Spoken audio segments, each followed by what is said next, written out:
안녕하세요. 제가 이번에 가지고 온 종목은 네이버와 카카오를 가지고 왔습니다. 드디어 우리가 기다렸던 가장 큰 소식이 오늘 들려오게 되었죠. 그래서 이 올라가는 건 이건 시작점, 예고편이라고 볼 수 있고 본격적으로 방향이 머리가 이렇게 들리는 식으로 해서 노려보기 괜찮을 것 같은데 핵심으로 짚으면 좋을 부분이 뭐가 있는지 살펴보도록 할 테니까요. 일단 들어가기 전 구독과 좋아요 한 번씩만 꾹 눌러주시면 정말 감사드리겠습니다. 자, 일단 오늘 어떤 소식이 들려오게 되었다? 민주당에서 우리도 금투세 폐지하기로 결론을 내렸다. 공식적으로 발표를 하였습니다. 자, 그럼 이걸 통해서 당장 우리가 노려볼 수 있는 건 뭘까요?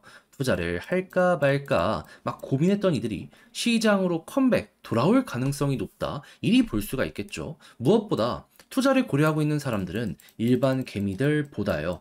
큰 이 세력, 고래들일 가능성이 높았기 때문에 야 방향을 잡아주는 큰 자금이 유입될 가능성이 높겠구나. 현재는 이렇게 생각을 해보면 되게 좋을 것 같습니다. 그러면 당연히 유동성적인 부분에 있어서 엄청나게 긍정적인 도움이 되는 내용이네 라는 걸 첫 번째로 생각을 할 수 있겠죠. 근데 네이버와 카카오가 여기에 보다 더 민감하게 반응을 할 수밖에 없는 이유는 뭐냐 하면 자, 이 두 종목의 공통적인 특징은 뭐죠? 성장주죠.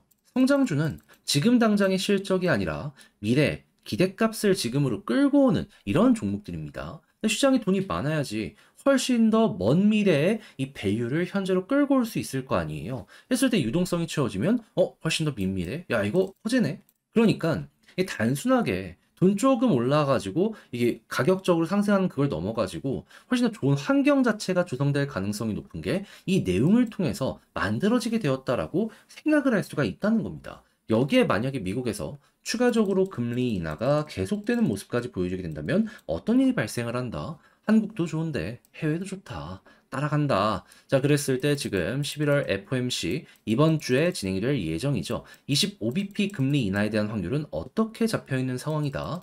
100%. 오늘 정확히 100% 다시 올라섰습니다. 그러면 이대로 진행이 되면은 호재와 호재가 맞물린다. 시너지 나겠다. 일단 요거 한번 단기적으로 생각해 보시면 좋을 것 같습니다. 그런 다음에 이 이후에는 어떤 걸 봐야 된다? 당연히 요거 완성됐다. 끝냈다 라는 내용이 나오게 되면 한번 반응할 가능성 높을 것이고요. 그랬을 때 최근 다른 나라의 증시는 다 올라갔는데 한국만 여기에서 제외되었었잖아요. 그거 몰아서 회복할 가능성이 높은 거 있고요. 이때 이제 중심이 될 부분은 탄력을 줄 내용은 역시나 시장의 유동성을 공급할 미국의 금리 인하 관련된 확률인데 지금 일단 11월, 12월, 1월 달 세 달 연속으로 진행될 예정이거든요.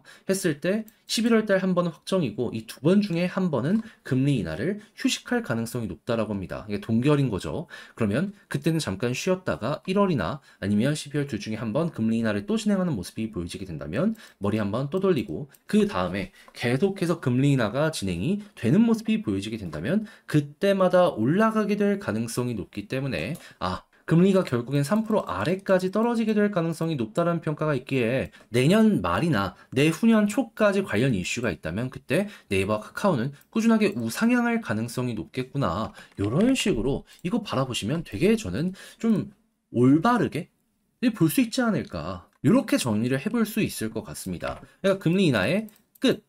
이게 보여지게 된다면 일시적으로 올라갔던 게 조정이 나올 수는 있지만 그 전까지는 꾸준하게 요 흐름이 만들어질 가능성이 높다. 현재 위치를 이렇게 바라보기가 좋다라는 것이죠. 이렇게 된 숄더 이후에 추세 전환 많은 것들이 보여지고 있잖아요. 알았다면은 이거는 지금 주목을 해봐야 될 타이밍이네 라는 걸 우선적으로 떠올리면 여러분들 최소한 길을 잃거나 그런 부분은 안 나타나지 않을까 싶네요. 그리고 수급은 당연히 외국인 최우선으로 보시는 거 이거 잊지 마시면 되고요. 자, 그럼 지금 본 걸 바탕으로 글로 쓰면서 총정리 영상까지 마무리 짓도록 하자면 일단 첫 번째 나오는 뉴스를 봤을 때 무엇이다? 시장의 유동성에 도움이 되는 금투세 관련 이슈가 나왔다. 그래서 이게 만약 잘 진행되는 모습이 빠르게 보여지게 된다면 시장은 바로바로 반응을 할 테니 요거 꼭 1순위로 보시면 되고, 두 번째 같은 경우에는 이 중에 금리 인하가 미국에서 계속 보여지게 된다면 이 역시도 시너지를 낼 수 있는 엄청난 호재이기 때문에 이거 두 개가 동시에 계속 맞물린다? 그럼 편안하게 보셔라. 그리고 금리 인하가 계속되는 모습이 보여지게 된다면 그 기간만큼은 우상향을 할 가능성이 높기 때문에 그냥 내년 혹은 내후년까지 좀 시간을 투자하더라도 먹겠다라고 하시는 분들은 요거 지켜보시면 되고요. 그리고 금리 인하의 끝이 보여지게 된다라는 소식이 들려오게 된다면 이때 조금 조심하시면 되겠습니다. 조정이 나올 가능성이 분명히 보여지게 될 것이거든요.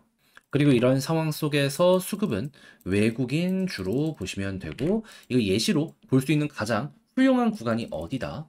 2017년, 16년도도 있겠지만 가장 최근 건 역시나 2019년도. 여기 이렇게 올라가는 구간 있죠. 정고점 조금씩 돌파하면서. 이게 금리 인하랑 맞물렸기 때문에 여기만 보시는 것만으로도 현재 위치에 그대로 이용을 할 수 있기 때문에 요걸 공부하시면서 지금에 대입하는 거, 요거 저는 개인적으로 추천해 드린다라고 말씀드리며 마무리하겠습니다. 자, 이렇게 해서 네카오 쭉 분석 한번 해봤는데 어떻게 여러분들께 이게 도움이 되었을지 모르겠습니다. 잘 보셨으면 좋겠고요. 저는 다음에 더 좋은 영상으로 다시 인사드리겠다라고 말씀드리며 이상 주식 정리해드리는 주정남이었고요. 마지막으로 구독과 좋아요 부탁드리며 여러분들 이번 주 한 주도 활기차게 화이팅하면서 쭉 한번 보셨으면 좋겠습니다. 감사합니다.